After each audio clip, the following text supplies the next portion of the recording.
Thank you so much for doing this. It's my pleasure. Is it good to be back at work? Yes. Yes, it is. Because how long did you have off with the pregnancy and the birth of Valentino? 2 years. Exactly 2 years. And that was strange and unusual and great in so many ways. But I was really ready to go back to work. I sort of felt that creative surge, I think, towards the end of the 2 years. And as he sort of started running around and he wasn't baby in my arms, I thought, oh, we're all moving. It's all sort of moving in the right direction, you know, and I think I'm nearly ready to go. It was really difficult wrenching myself away from him, though. I found that really hard. And I cried quite a bit in the first couple of weeks of shooting. Oh, did you? Maybe I cried through the whole shoot, on and off. But I did feel, I feel super emotional now as having had Valentino. I laugh and I think, God, if I wasn't emotional enough as it was before I had him, now it's ridiculous. How are you watching the nightly news? Oh, hopeless. Yeah. I can't sometimes. Yeah. So that's normal. Yeah. Well, because you're actually looking at the world, I think, or this was my experience anyway, I was looking at the world through these newly protective eyes. Yes. Of, hang on, I don't want my child to be in a world where that's possible. Yes. So I'm hopeless at watching the news and, you know, things at work that would normally make me laugh made me cry. Yeah. I had moments where I felt really buoyed by the show, and of course it's so much fun to do that show, and I was in sort of, some days I'd be in full clown mode and I'd be loving it and loving myself back at work. And then I'd have a moment where it would be the littlest thing that that I'd feel, and I'd, being as vulnerable as you are when you're performing, I just sort of the tears would just tipple out, and I'd think, oh gosh, I'm just so hypersensitive at the moment, but I kind of didn't mind it though. It's okay. When those moments happen when Nina has to be in an emotional scene, do you have something that you think of that gets the tears flowing? No, I wish I could say I did, but I don't. I tried that once, thinking about my dog that died. It didn't work. Oh, didn't it? No. And you would suddenly feel bad about yourself because you hadn't cried about your dog that you loved. Nothing. This nearly wiped me out, but I can't draw on the emotion. No, I think it's funny for me in that way. I've never really, and look, maybe it's because I never learnt those skills. I didn't go to drama school and practice that year after year, being able to draw on emotion. I kind of do it in a, perhaps, just a really instinctive way, I suppose. I just sort of tap into what I'm feeling in that moment, and emotion's always pretty close to the surface for me, so. And because I know that character so well too now, I love the swing that I go, on with her in every scene. Really. And you feel, do you become her? Are you to the point where you can know when the script is not Nina? Oh yeah, yes, I think so. I think that's one of the great things about playing a role for a number of years and getting to a 6th series, is that I know when the voice is not her, and I always try and make it work because that's my job to deliver what the writer wants me to. Yeah.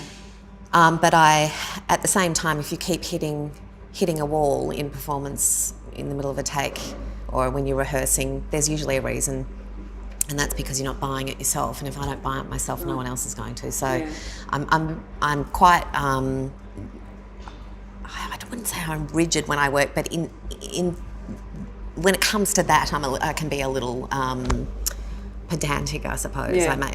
It needs to feel authentic, otherwise I know I'm not going to deliver it well. Which is obviously why people respond and people feel so connected. Yeah, I hope so. I hope it's because, it's really important to me that she is relatable. I know that's a term that's been bandied around a lot with Nina, but it's important to me that I can relate to her.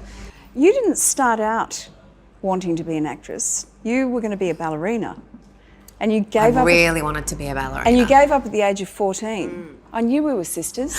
Did you too? Yes. Gave up at 14. It's a beautiful discipline for young girls in particular, yes, I think. Yes. I really enjoyed it. Yeah. I loved it. I just wanted to go every day. And I ended up going probably 4 times a week. Leaving the series and thinking that maybe it wasn't going to go on. Yes. And having that kind of open book of what life held. When you found out that you were pregnant. Yes. With this beautiful man of yours. Yes. And really, you were more than happy to just see what life held at that point. Yeah, I was. Yeah. I mean, I was kind of knocked for 6, you know, preparing to have a child as well. And if I'm really honest, you know, I was fatigued as well. Yeah. I was, you know, I hadn't really stopped for a very long time working, and I felt really ready to have some time at home as well. And this was just fantastic, you know. It was a perfect excuse to say no to anything wasn't it? further, and yeah, it was exquisite, yeah. And you know, Particularly in the business that you're in. Yeah. Because insecurity usually comes with the job of acting. Because you never know where your next role's coming from. That's right. Whether anybody still wants you. Yeah. Which is ludicrous in your case, but... No, I just felt everyone would like me to go away for a while. Really? So, yeah, totally. Were you sick of you, were you? Yes, I was sick of me. And I thought, well, God knows what everybody else is feeling at the moment. But I also was conscious. I was mindful that I was everywhere. And it's important to me to be able to do this in 20, 30 years' time. Yeah. I don't want to stop. You know, I didn't want to look at myself for much longer. So I put my hair in a top knot and didn't get it dyed for 2 years and you know, wore no makeup and mooched around my farm in gumboots and a t-shirt and thought, well, this is who I am for a couple of years and I'm embracing it and it feels good and I'll come out the other side a little different. What's been the biggest surprise to you in becoming a mother? You were already a stepmother at that point. Yes. Was there a difference? Obviously, physically there is. Luca came into my life unexpectedly.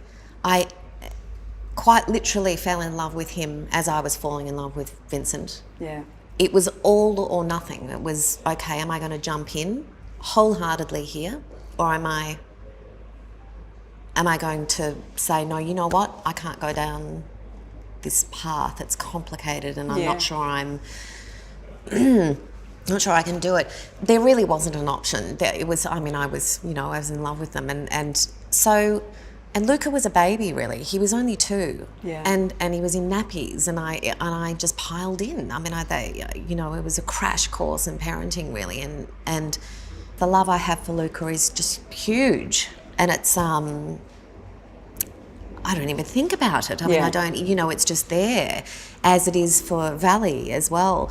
But of course, there's a connection when you give birth to a child. There is that connection that is actually not easy to explain, is it? It's not really easy to articulate what that feels like. So, only a few people knew that I was doing this project, and they were asking me, who were the women. And the minute with everyone that I got to you, so many women said to me, she's my girl crush. Oh, really? Yeah, you have so many women with a girl crush on you, and including myself. But I'm wondering... Well, the girl crush is mutual.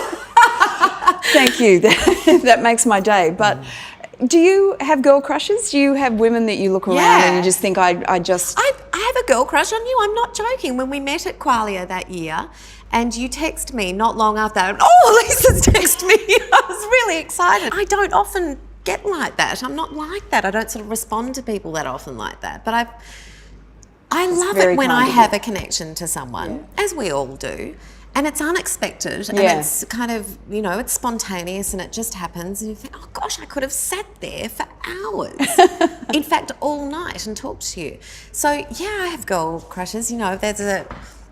I've got a total girl crush on Imogen Banks, producer of Offspring that I work with quite a bit. She's a goddess, you know. Yeah. She's this incredibly beautiful, confident, brave, funny, relaxed, smart lady that I can't help but, you know, love. Like, is there anyone that you look across the landscape and you think, just love to work with her? Yeah, I'd love Toni Collette. I mean, I don't know Toni. We have a lot of mutual friends. They're very close to her, actually. And so we feel like we know each other, but we don't really. We've only met a couple of times and got on very well very quickly. But I feel like there is a levity to her as well. She appreciates a good sense of humour and